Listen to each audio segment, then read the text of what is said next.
Cuando te hablan de identidad, ¿en qué piensas? ¿Qué crees que es la identidad? ¿Para qué nos puede ser útil? ¿Para qué la necesitamos? ¿Quién la necesita? ¿Cómo se construye la identidad? Hay quienes piensan que es algo fijo, estable, monolítico, que nunca cambia, que nunca debe cambiar. Es lo que permite que la gente nos reconozca, la que nos conoce y la que no nos conoce. Incluso es la que le sirve al Estado para saber si somos ciudadanos buenos o malos.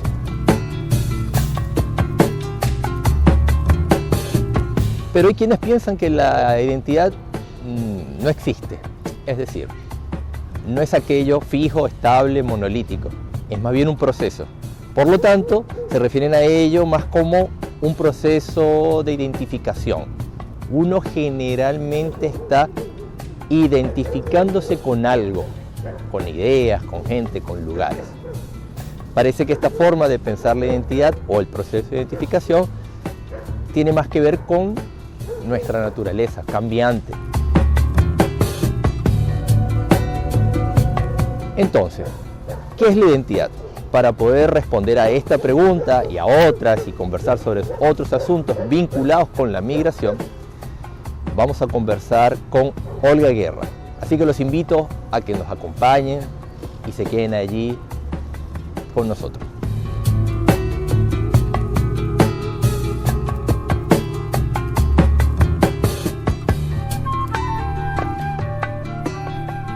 Olga, muchas gracias por estar acá, por aceptar nuestra invitación, por decidir conversar con nosotros sobre un tema que nos parece interesante, relevante.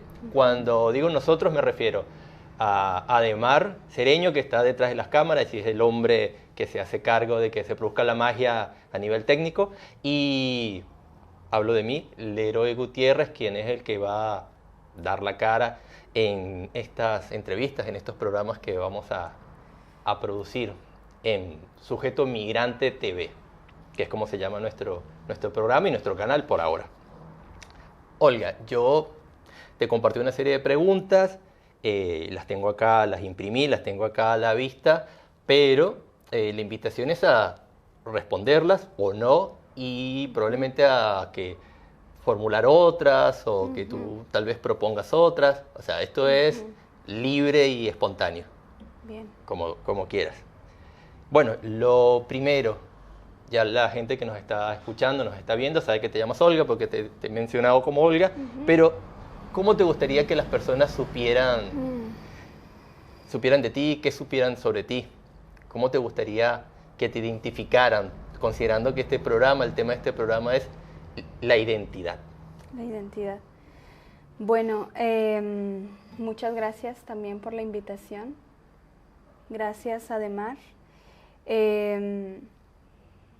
Esta pregunta me cuesta mucho trabajo de responder porque en otro momento de mi vida y sobre todo cuando llegué al Uruguay me interesaba presentarme desde quién era yo en ese momento. Una artista mexicana que viene de Ciudad Juárez, como también para comenzar con una presentación de quién soy. Pero ahora prefiero que me pregunten, ¿sí? Y me mantengo generalmente como en silencio, observando a las personas y las situaciones en las que estoy. Y es un ejercicio que me ha gustado mucho hacer, o sea, como no entrar a priori con soy Olga, soy artista, soy esto y aquello, porque me permite vincularme con personas que no saben nada de mí, pero tienen, si se acercan, si tenemos una relación, siento que la relación es un poco más legítima o más surgida desde la curiosidad, en el sentido de que se pueda generar una relación sin una identificación en principio. Entonces es algo que me gusta porque me permite relacionarme más honestamente con las personas. Bien, sin que las personas piensen tanto en tus méritos o, Claro. digamos, el currículum Sí. Sí. O la fantasía que se hacen las personas respecto a Sí. aquello que le cuentas, ¿no? Porque Claro. a veces las personas interpretan, bueno, siempre a veces, no siempre interpretamos de múltiples maneras lo que nos cuentan, ¿no? Y a veces Sí. lo agrandamos y a veces lo achicamos. Sí. Y bueno, en esa malinterpretación a veces Sí. se genera mucha confusión o muchos malos entendidos, ¿no? Sí. Y además, cuando uno se presenta al mundo, a las personas, uno está en ese momento y en esa situación en la que no sabes qué va a pasar, pero en el otro lado, el otro generalmente o te invisibiliza, por un lado, puede ser que no existas, en tanto que no te presentas o no eres alguien digno de ser presentado, o por otro lado, tiene muchas, o se hace expectativas sobre quién eres o sobre qué se dice de ti. Entonces a mí no me interesa ninguna de las dos personas, ni la que hace que no te mira, o la que hace el ejercicio de invisibilización, ni la que pone sobre ti sus expectativas. Claro. Entonces no identificarme, sino más bien como presentarme y relacionarme es el modo en el que más me ha gustado últimamente la convivencia. Bien, yo voy a meter acá, aprovecho y meto una pregunta que no está acá en la lista, pero que tiene que ver, surge de esta conversación. ¿Qué tanto crees que tiene que ver esto que estás describiendo con el hecho de ser una persona migrante? Bueno, todo, porque obviamente si no te presentas diciendo soy mexicana o tal, la gente en general te escucha y te dice venezolano, cubano, peruana, chilena, boliviana y... Van bajando, más bien subiendo. Sí. Entonces,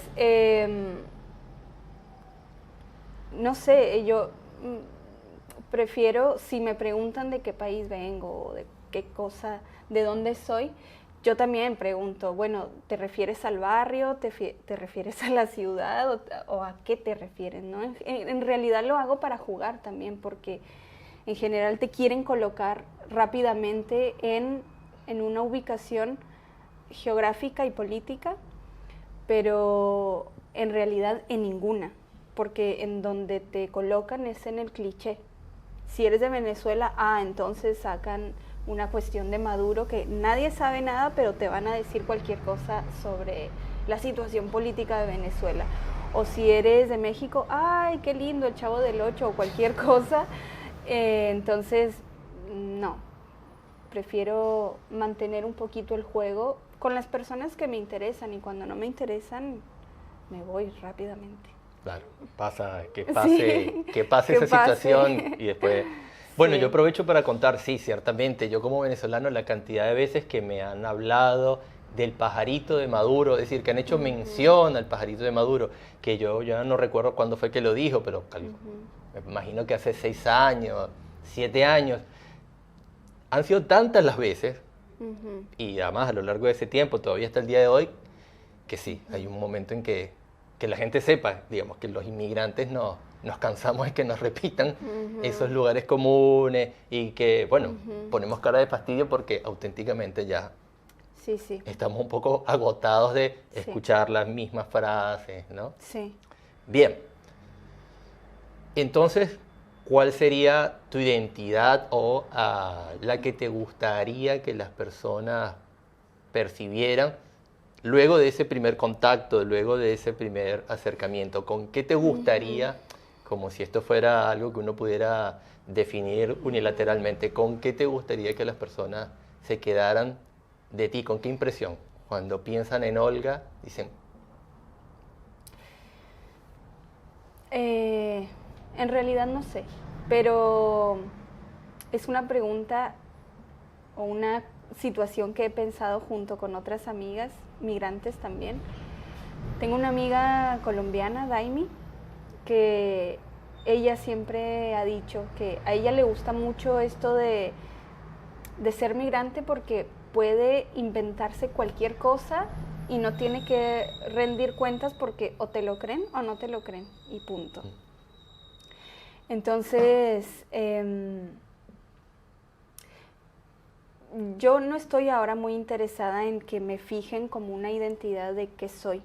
En realidad, frecuento pocos lugares y a los que voy, en general, son amistades en las que no tengo ni que ponerme una máscara ni ocultar nada y me presento como mi situación del cotidiano me pone.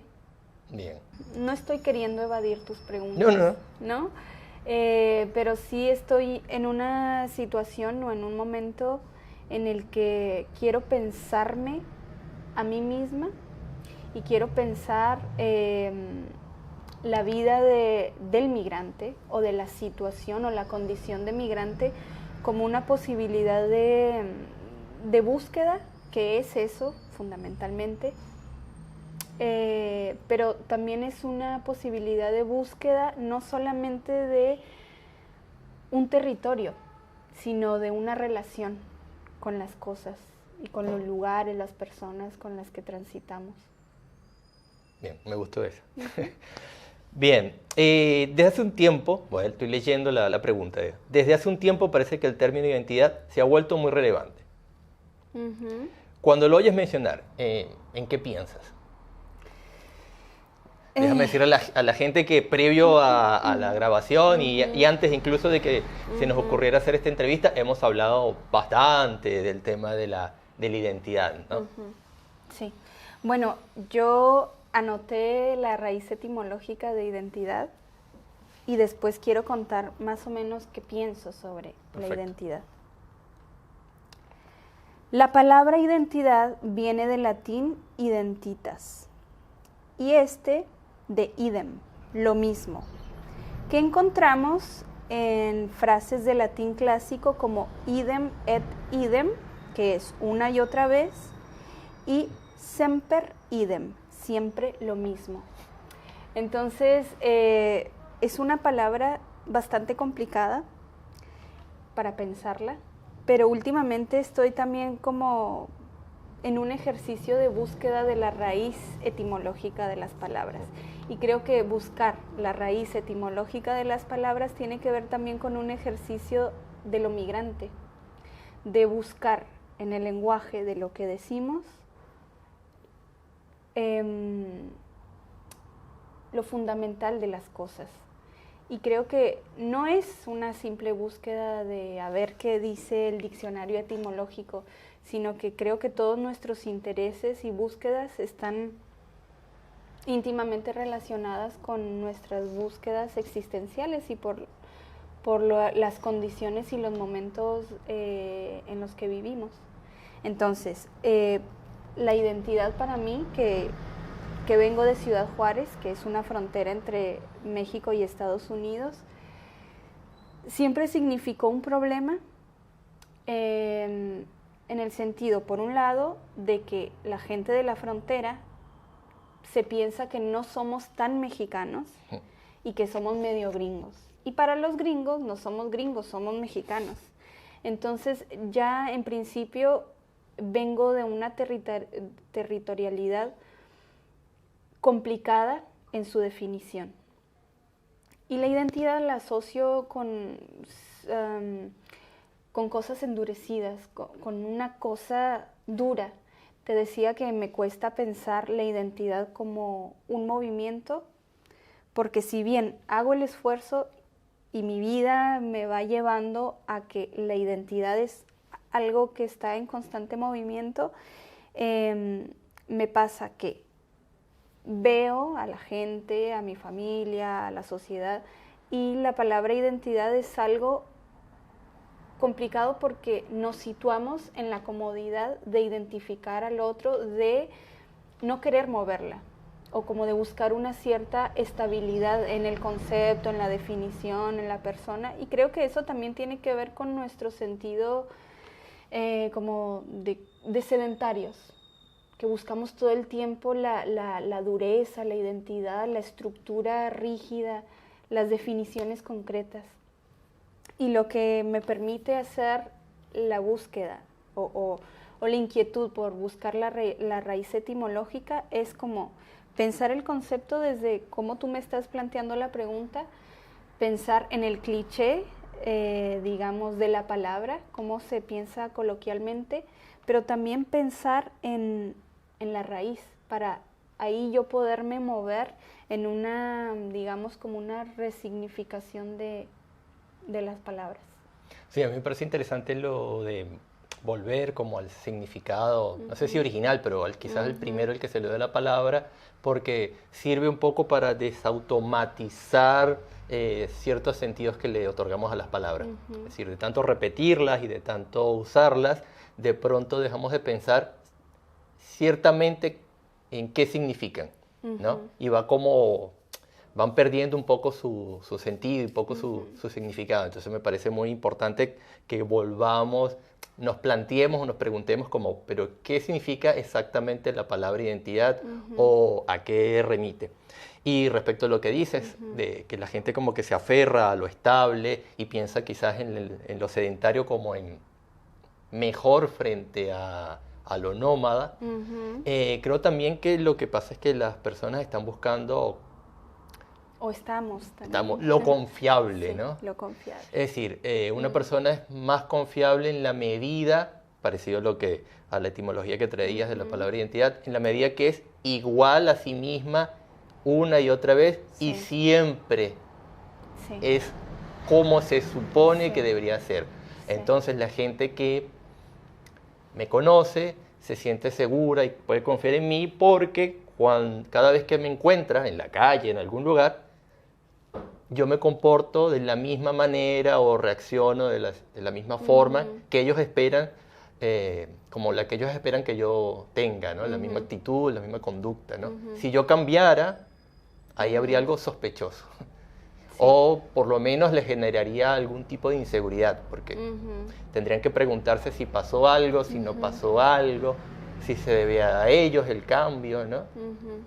Entonces, ciertamente la identidad como que es como una especie de lazo, de arnés, que, bueno, trata un poco como de controlar nuestro movimiento, que parece que también es algo natural, ¿no? Una suerte de inercia, iba a decir hacia adelante, no sé si hacia adelante porque no, como que se confunde con la idea de evolución, sino simplemente movimiento, puede ser para atrás, puede ser para un lado, para el otro, para arriba, para abajo, pero movimiento, siempre estamos como como con la disposición de movernos, pero bueno, el arnés sirve para controlarnos y mantenernos ahí con el menor movimiento posible, que sea aceptable el movimiento en todo caso, ¿no? Que sea, y yo diría que incluso previsible, que está bien, nos movemos, pero que se sepa hacia dónde. Ojo, no vayamos en cualquier dirección, ¿no? Tengo la impresión de que nuestra percepción de la identidad está influida por el marketing, ¿no? Por el discurso del marketing. Es como si la identidad fuera una marca, o sea, pensáramos en ella como una especie de marca, ¿no? Como de marca comercial, que tuviéramos que construir, que incluso mantener. Desde ese lugar además tiene que ser siempre consistente, ¿no? Siempre reconocible para que los otros nos compren, ¿no? Para que los otros nos reconozcan y siempre nos prefieran entre un montón de posibilidades supuestamente que hay en esta especie de mercado o en la sociedad que entendemos como un mercado. Entonces siempre debemos como aparentar algo. Sí, pero abonar nuestra marca y hacer acciones y gestos que sirvan para que nuestra marca siempre sea reconocible, porque siempre es igual a sí misma y siempre tiene como los mismos atributos, pero que además sea deseable por otros. Sí. Y bueno, yo creo que mucho de eso tiene que ver con las redes sociales, ¿no? Y con la creación. Por ejemplo, en México, el canal de las estrellas, como este exaltar a la persona en tanto identidad, es una cosa muy de la espectacularidad.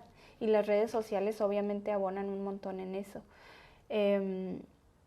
A mí me pasa o me ha pasado con el Facebook, que es ahora la única red social, más el WhatsApp que tengo, que hay gente en Ciudad Juárez. Recuerdo que un tipo una vez se arrimó conmigo y me dijo, ¿tú eres Olga Guerra? Y me mira así.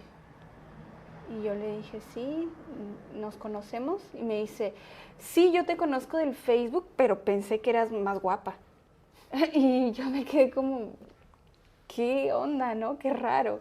Y cómo uno a veces usa estas redes sociales sin mucho darse cuenta de cuáles son los efectos que tiene en cuanto a cómo uno se presenta y cómo te fijan los demás en la imagen que das. Pero sí, cada vez nos vamos convirtiendo más como en una especie de mercancía en la que hay que ser siempre lo mismo, y cuando cambiamos siempre son cambios para mejorar la imagen que ya como precede a lo que somos. Y no, ese modo de la identidad me parece pues asqueroso y no me interesa como discutirlo ni tocarlo. ¿Piensas que hay una identidad migrante o que se percibe la existencia de una identidad migrante y que además existe esta sí seguramente, existe una identidad mexicana, pero que se percibe incluso fuera de México? Sí, porque seguramente en México, como en cualquier país, en cualquier estado o nación, hay una idea de cómo es ser mexicano, venezolano, colombiana, peruano, Sí. pero fuera del territorio del Estado mexicano. Esa identidad mexicana, ¿cómo percibes que es percibida?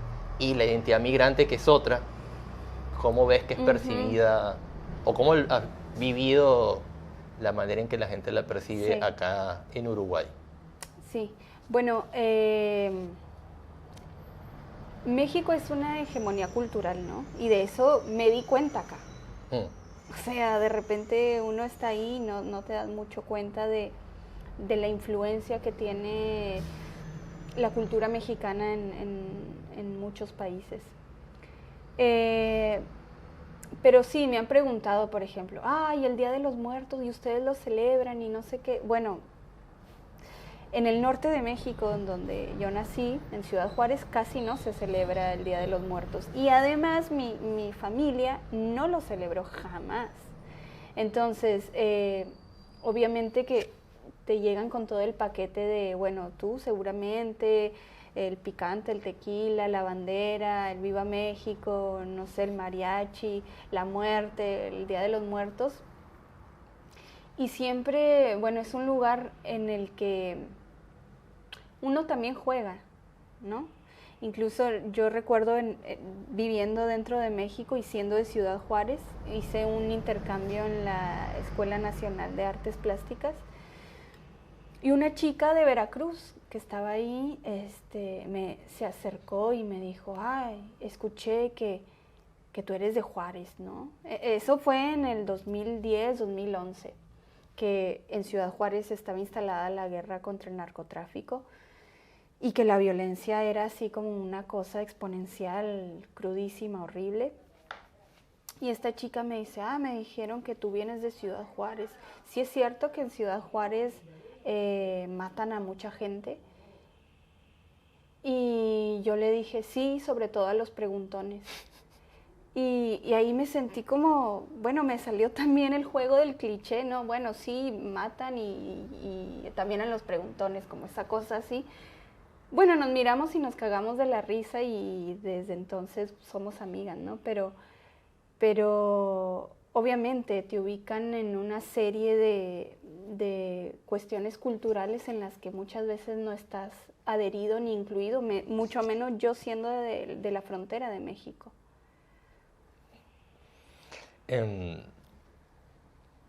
Stuart Hall escribió, y leo para no tergiversar las palabras de Hall: las identidades son los nombres que les damos a las diferentes formas en las que estamos posicionados y dentro de las que nosotros mismos nos posicionamos a través de las narrativas del pasado.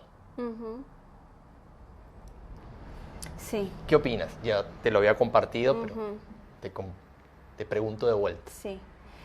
En esa pregunta me parece muy importante elegir de ese pasado que me constituye, de lo que soy, ¿qué conservo?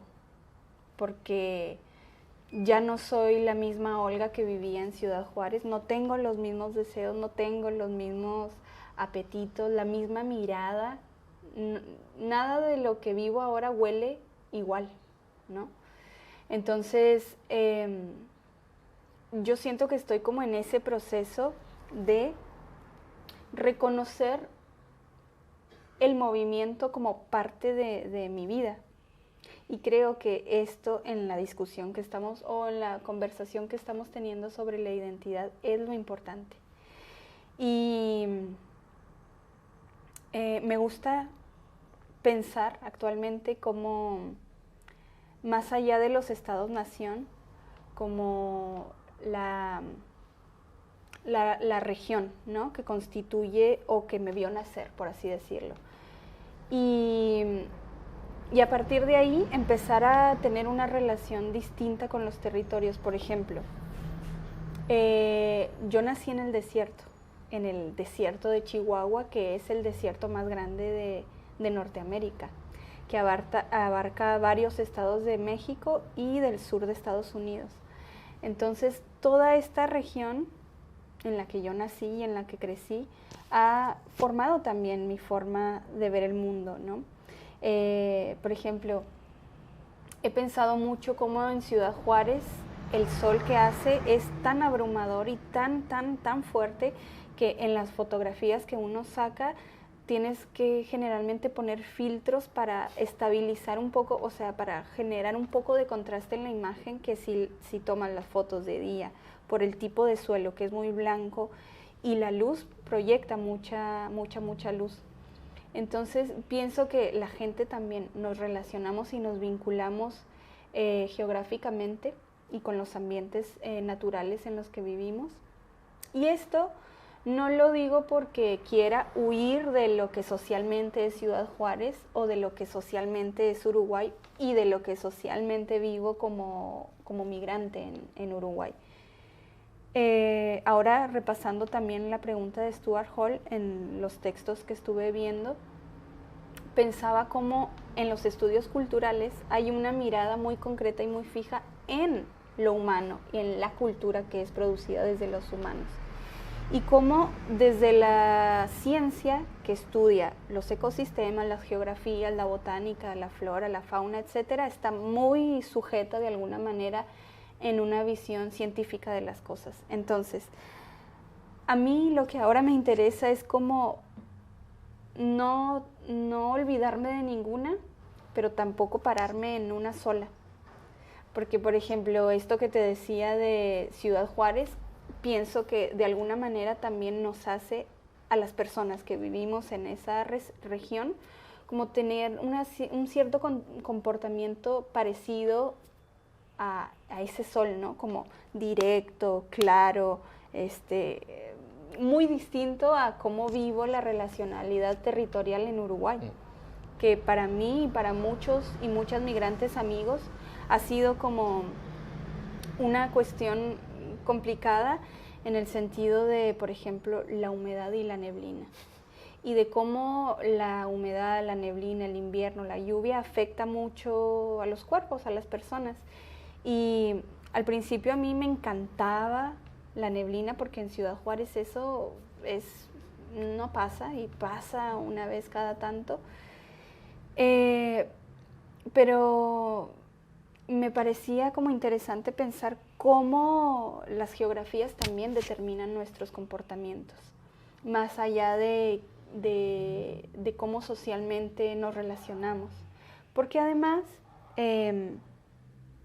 pienso que en la modernidad, cómo se empezaron a poblar muchas ciudades desde un modo hegemónico de construir la ciudad, como, no sé, por ejemplo, en las colonias, ¿no? la iglesia, el cabildo y la plaza principal. Son geografías que no toman mucho en cuenta el lugar donde llegan. Entonces también como son como sustracciones de un modo de pensar la ciudad y lo relacional, lo social, e instalarlo en un lugar para que funcione, a como dé lugar. Y nosotros somos también efecto de esas disposiciones y esas decisiones geográficas, territoriales, sociales. Entonces, ahora, quiero pensar mi identidad, mi relación con Uruguay o con los territorios en los que transito,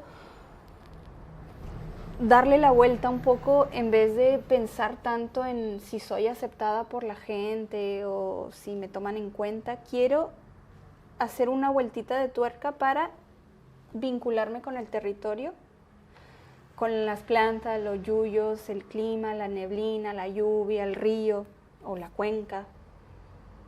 Y desde ahí posibilitar una nueva relación con el territorio y obviamente con las personas que lo habitan. Pero las personas que lo habitan me interesa que tengan esa relacionalidad íntima con el territorio y no tanto esas personas que están sustraídas como en el territorio citadino encerradas. Eso.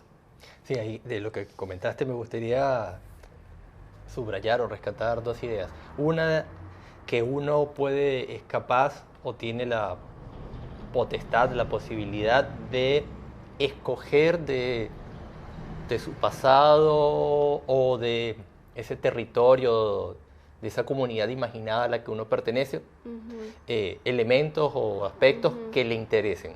Digamos que uno tiene la agentividad o la agencia para decidir qué de todo aquello que se supone que nos constituye, con qué nos quedamos y en qué momento.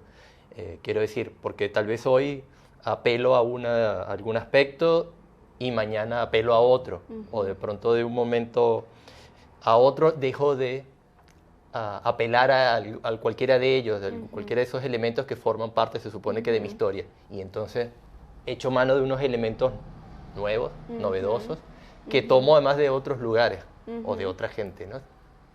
O sea, que me puedo, si la identidad es una ficción, es una construcción, yo puedo participar activamente en esa construcción, no simplemente como dejarme llevar o dejarme que se me impongan determinadas ingredientes para esa preparación que es mi identidad, ¿no?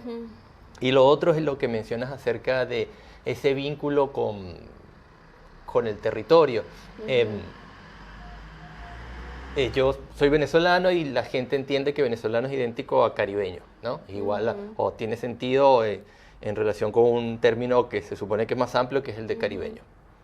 Bueno, la verdad que ese es un término bastante complejo y como bastante discutido, el de lo caribeño o el Caribe, tomando en cuenta por lo menos mi caso, que yo nací en la ciudad de Caracas, me crié en la ciudad de Caracas, y la ciudad de Caracas es un valle que queda a 700 metros sobre el nivel del mar y aproximadamente debe quedar a 100 kilómetros de la costa del Caribe. Por lo tanto, identificarme así como de forma automática y evidente como caribeño es como discutible. Más bien yo podría ser como, si hacemos ese paralelismo, digamos, como si remarcamos la importancia del vínculo con el entorno, yo sería alguien más bien como de la montaña. Porque bueno, vivo en un valle rodeado por montañas, a 700 metros, vivía a 700 metros sobre el nivel del mar, y lo que está más presente visualmente en la ciudad de Caracas son las montañas. Claro. Y la gente hace deporte en las montañas y visita las montañas para esparcirse. O sea que las montañas están más presentes quizá en la vida cotidiana, por lo menos de las personas, que el mar. Al mar se puede ir, pero lo que está presente todos los días de tu vida y donde mucha gente vive, incluso habita, son las montañas. Sí. Pero ciertamente hay como como bien decías, como quizás un alejamiento de esa naturaleza que nos rodea y vivimos como dentro de nuestra cabeza. Es decir, preferimos pensar que vivimos en la ciudad y la ciudad son los edificios y ciertos espacios artificiales que se han creado y que todo lo natural, bueno, eso no nos importa. O sea, que simplemente lo podemos obviar, aunque seguramente eso nos influya y eso determine la manera en que nos relacionamos. Sí. ¿No? Y nos influye más de lo que nos imaginamos. Sí, de lo que queremos aceptar. O sea, incluso pensando que puede uno vivir encerrado en un apartamento nos influye. Pero bueno, volviendo también a esta cuestión de que te fijan en una cierta zona, porque a mí también me han dicho, mexicana, yo he ido a Cancún, pero ¿qué haces acá teniendo playa y el coco y el mar y no sé qué? Y yo digo, bueno, yo de Ciudad Juárez a Cancún es un poco lejos. Muy lejos, ¿no? Y nada que ver. Entonces, esta cuestión también de fijarte en una cierta identidad es como muy automático que empiezan a colocar como definiciones en tu cuerpo, en tu presencia. Entonces, ahí se genera una cuestión de que no te están escuchando y tú te das cuenta porque no están escuchando lo que tú estás diciendo. Esta persona es migrante, viene de Venezuela, es caribeño, y cada quien se está haciendo su novela de quién eres, ¿no? Pero no están escuchando. Y la escucha es un acto... a mí me gusta mucho pensar la escucha y la atención porque es un ejercicio que requiere el desprejuiciamiento, digamos, como despojarse del prejuicio, de todos esos clichés que uno instala en el migrante y tener la disposición de escuchar. Y de escuchar voy a escuchar qué es lo que tú quieres decir, no lo que yo estoy poniendo sobre lo que tú eres. Según yo, ¿no? Porque venezolano, sí, se despliega el menú. Claro, sí. Y me ha pasado una cantidad de veces acá en Uruguay también como... Es que te das cuenta que si dices mexicana o si dices sí, nací en México, es como... bueno, mexicana es esto, toque, y ya no te escuchan. Claro, ya no Entonces es como, miren... No me presento de ningún país. Adivinen de dónde vengo. Sí. Bueno, Olga, para cerrar esta conversación que ha sido muy estimulante, te pregunto si hay alguna frase, alguna idea con la que te gustaría cerrar este encuentro, con la que te gustaría que la gente se quedara ahí. Sí, serían como quizá unas palabras para aquello que pensamos como el local, como quien ha nacido y crecido acá. Y esto a raíz de que te preguntan cosas muy íntimas como, por ejemplo, ¿y por qué estás aquí? ¿Cuánto tiempo te quedas? Como estas preguntas habituales que te hacen igual en migraciones, ¿no? Para salir de eso hay que vincularse con el migrante y hay que observarle mucho. No en el sentido de vigilarlo, sino en esa observación atenta para saber quién es aquel sujeto o aquella persona que está enfrente de ti, con la que estás teniendo relación. Y creo que eso es muy importante para dejar de ser una condición social, un sujeto condicionado a, no sé, a la categoría de migrante y para poder ser la persona que eres. Pero para eso se requiere atención, escucha y callarse. Mucho. También generar esa confianza, porque si tú vienes a bombardearme con un montón de preguntas íntimas y absurdas, pues en realidad lo que yo voy a hacer es bajar la cortina y me voy, así. Ni siquiera tú atiendes ni escuchas quién soy y yo también tengo la reacción de bajar la cortina, entonces no hay posibilidad de encuentro. Entonces, escuchar sería una buena práctica. Y callar. Escuchar y callar, sí. Bueno, Olga, muchísimas gracias por dejarte convencer de venir a conversar con nosotros, de pensar mucho en estas ideas o en estas preguntas que yo te formulé. Y bueno, compartir con la gente que pueda estar viendo o vaya a ver nuestro programa. Les recuerdo entonces que nos sigan en nuestro canal, le den a me gusta y lo compartan, porque es la forma de apoyarnos y hacer que otras personas también nos vean. Esto es, recuerden, Sujeto Migrante TV, y esperen los próximos programas, los próximos episodios. Gracias. Chao. Gracias. Este programa ha sido producido por Andes Films en colaboración con el taller Pinches Artistas. Síganlos en Instagram.